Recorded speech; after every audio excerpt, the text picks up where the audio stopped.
the college system serves a single function, to provide an education for those seeking to better themselves and their families in the long run. It is no longer a privilege to attend a college or university, it is almost a necessity.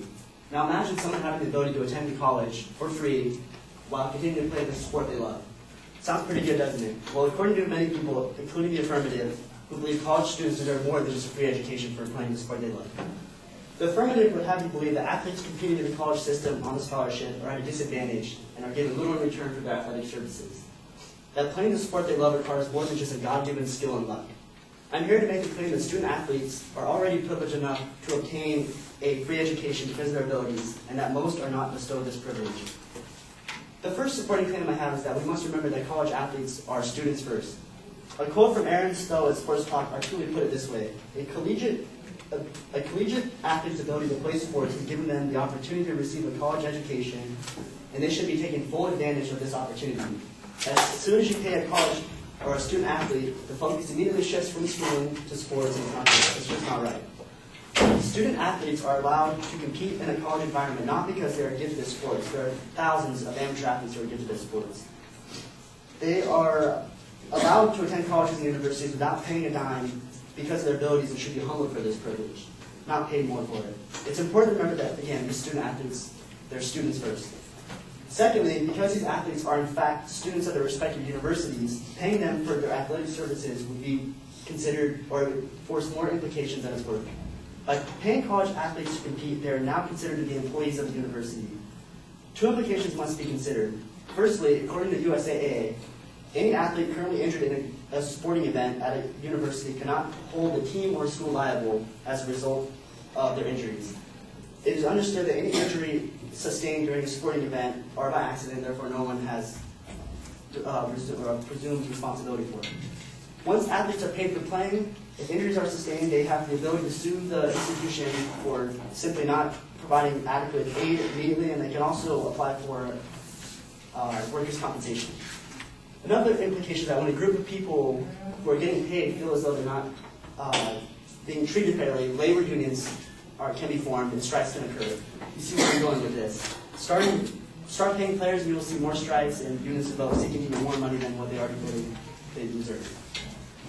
The second point we'll be making today is that paying athletes to compete in sports will ultimately destroy college's ability to recruit players as well as overall competition in collegiate sports. In a world driven by a person's ability to make a decision purely on the benefits each decision would yield, it stands to reason that an athlete given a choice to attend a school that could get less money or more money, they're going to choose a school where they get more money. According to statistics provided by the NCES and NCAA, there are roughly 41,000 student athletes in the college system in the United States, and 63% of these claim they were heavily recruited outside of high school. While it's obvious that the big-name schools will obtain most of these high-ranking players just on merit of them being a larger school, some of the players will take a chance on the smaller university in hopes to help produce a championship-worthy team. Without a level playing field, these players will no longer take the risk at a smaller university when they know they can make more money at a larger institution very quickly. Now, allowing players to get paid for playing sports will all but ruin competitive recruitment in the college arena. Alternatively, paying students will also prevent reasonable competition between teams. It stands to reason that the team producing the most money will inevitably get the most players and continue to become the best school. It's simple logic. Smaller schools pride themselves on their abilities to recruit based on perks outside of the allure of playing on a huge team.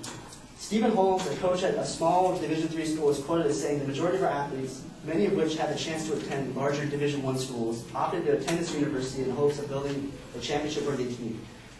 The incentive for these players was to attend the university with the goal of reaching a championship, not due to the money they may or may not earn. This changes once there is a possibility for a monetary enhancement. What college student wouldn't want money in return for playing a sport that they have played their whole life and presumably enjoy? As mentioned earlier by my counterpart, it is important to note that college athletes make money not necessarily because of their abilities, which is clear to everyone here, but because of the university's desire to letting them play this sport at their campus.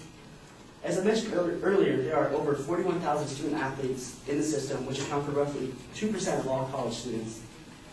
The affirmative would have you believe that this 2% account for a significant amount of school income. What they neglect to inform everyone is that, again, these student athletes are attending their respective schools to play these sports. These sports are not played because they're going there.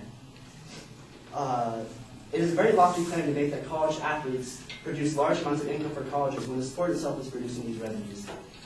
The average citizen pays to watch college athletes compete as a team, not the individuals themselves. The affirmative is forgetting the bigger picture that sports are team-oriented, not individual-oriented. The affirmative is attempting to persuade everyone into believing that college athletes deserve a stipend of sorts because of the amount of effort they put forth with little reward or benefits. If a free college education is not enough, where is the line drawn?